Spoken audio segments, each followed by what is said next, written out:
gyslige historier her fra kirkegården. Vi ser gravkammeret, alt det der findes nede under jorden.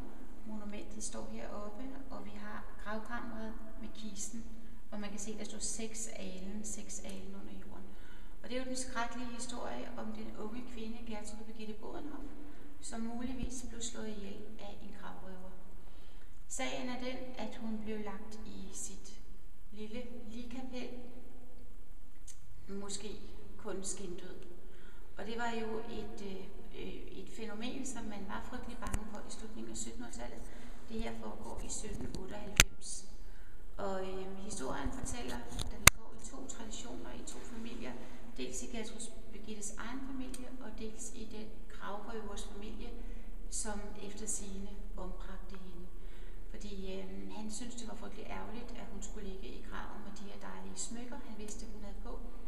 Og i den ene familietradition er det en fingerring, han ikke kan få af hendes døde finger. I den anden familietradition er det en ørering, men han flår til og klipper til, og kvinden sætter sig op i kisten, fordi hun var jo overhovedet ikke død, men kun skindød.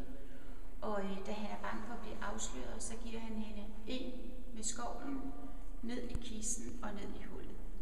Og sådan går historien op gennem århundrederne, bliver bedre og bedre, værre og værre, en rigtig vandrehistorie, indtil at Gertrud Birgitte Bodenhoff bliver gravet op i 1953.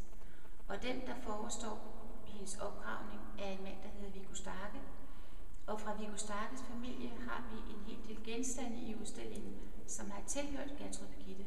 Så det er jo lidt interessant, at man har livet ude i jorden, fordi nu er hun jo rent faktisk død, og så de genstande, der har tilhørt hende. Og hvis man kigger herover, kan man se, hvordan hun så ud. Det er Gertrud Birgitte, som vi har på den her lille rødkridtstegning.